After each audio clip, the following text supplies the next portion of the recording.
अस्सलाम वालेकुम बच्चों, कैसे हैं आप सब। आज है 2 जून बुध का दिन और ये है आपका लेक्चर नंबर 20 और आज हम करेंगे नर्तबान उर्दू के सफ़ात 9, 10, 11 और 12।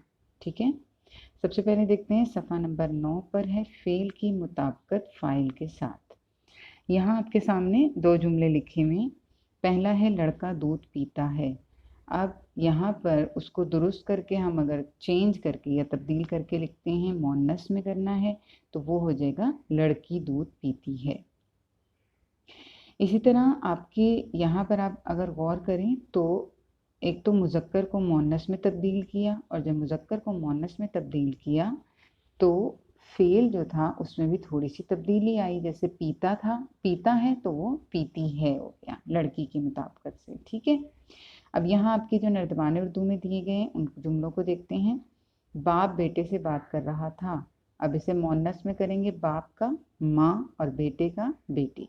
माँ बेटी से बात कर रही थी, मतलब अगर माजी में है तो माजी में ही रहेगा, लेकिन थोड़ी बहुत तब्दीली रहा या रही में हो जाएगी। ठीक है, मर्द नमाज पढ़ रहे हैं, औरतें नमाज पढ़ रही हैं। दादा कहानी सुनाते हैं, दादी कहानी सुनाती हैं। उस्तानी सबक पढ़ाती हैं। गवालन दूध बेच रही है। धोबन कपड़े इस्त्री करेगी। अब 7वें जुमले में देखें, लड़कियां हैं, लड़कियां दौड़ रही थीं तो इसका मुज़क्कर हम कर देंगे, लड़के दौड़ रहे थे। दर्जी कपड़े सीता है, दर्जन कपड़े सीती है। डॉक्टरनी मरीज़ा देखती है। अब यहाँ 2 थे मुज़क्कर तो दोनों को मुअन्नस में तब्दील किया है, डॉक्टर से डॉक्टरनी और मरीज़ से मरीज़ा। नाई बाल काटता है, नाइन हमज़ा नून के साथ, नाइन बाल काटती है। सुनारन जेवर बनाती है, शेरनी दहाड़ती है। चिड़ा चहचहा रहा है, माली गजरे बना रहा है। और मुसन्निफ़ा है तो मुसन्निफ़ ने किताब लिखी। ठीक हो गया। इसी तरह आपने नर्दबान उर्दू के सफ़े पर मुज़क्कर को मुअन्नस और मुअन्नस को मुज़क्कर में तब्दील करके और जो भी फ़ेल में तब्दीली आती है वो करके जुमले बनाने हैं। उसके बाद देखते हैं अगला सफ़ा जो हमने आपको कहा है वो है तफ़हीम। ईदैन पर आपने तफ़हीम यहाँ पर आपको दी गई है। पहले तो तफ़हीम का क्या है बेटा कि पैराग्राफ को अच्छी तरह पढ़ते हैं, समझते हैं और फिर सवालों के जवाब करते हैं। तफ़हीम में आपको समझाऊंगी और एक्सरसाइज आप खुद हल करेंगे।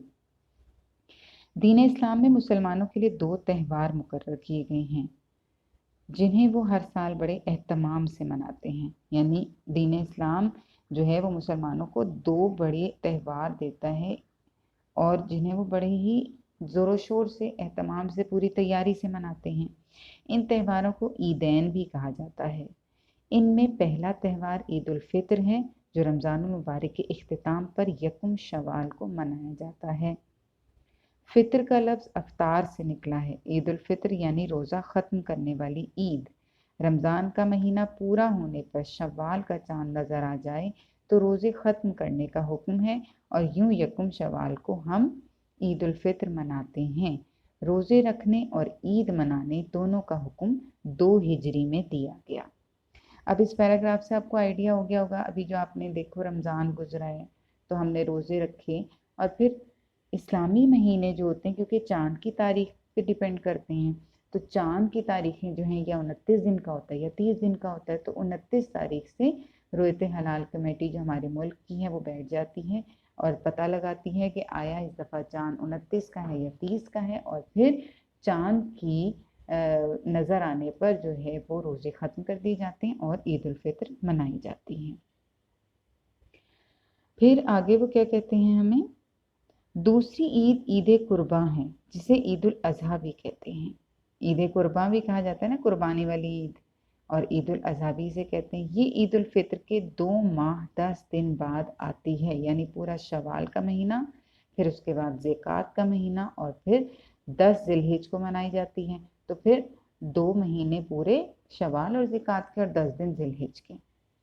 मुसलमान हज़रत इब्राहीम अलैहिस्सलाम की इस कुर्बानी की याद मनाते हैं जब वो अल्लाह ताला के हुक्म पर अपने बेटे को कुर्बान करने के लिए तैयार हो गए थे।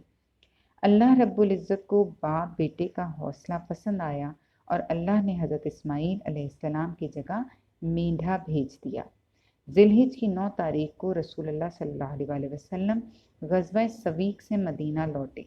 दूसरे दिन मुसलमानों की ईद की 2 रकत नमाज पढ़ाई, फिर ईदगाह ही में अपने हाथ से 2 मेंढे ज़िबा फरमाए। ये मुसलमानों की पहली ईद उल अज़हा थी। अब देखिए, पिछली आपने देखी कि ईद उल फितर पहली जो थी वो 2 हिजरी को मनाई गई, और ईद उल अज़हा जो है वो ज़िलहिज की 9 तारीख थी। और रसूलुल्लाह जब ग़ज़वा सवीक से मदीना लौटे थे तो तब आपने पहली ईद उल अज़हा मुसलमानों के साथ मनाई थी। अब बेटा, आपको जो इस तफ़हीम से मुतालिक सवालात दिए गए हैं आपने वो हल करने हैं, और जो भी उसमें पूछा गया है उसको तफ़हीम के मुताबिक हल करना है, लेकिन तफ़हीम पर निशान नहीं लगाने, बल्कि तफ़हीम से जवाब लें, लेकिन सवाल की मुताबिकत से उसमें थोड़ी बहुत तब्दीली करके अपने लफ्ज़ों में उसको जवाब दें। आखिर में घर का काम आपको एक दफ़ा फिर बता देती हूँ। नर्दबान उर्दू सफ़ात 9, 10, 11 और 12 आपने किताब पर हल करने हैं। 9 पर है फ़ेल की मुताबिकत फ़ाइल के साथ, और 10, 11, 12 जो हैं वो तफ़हीम के सफ़ात हैं। अपना बहुत सा ख्याल रखिए। Thank you.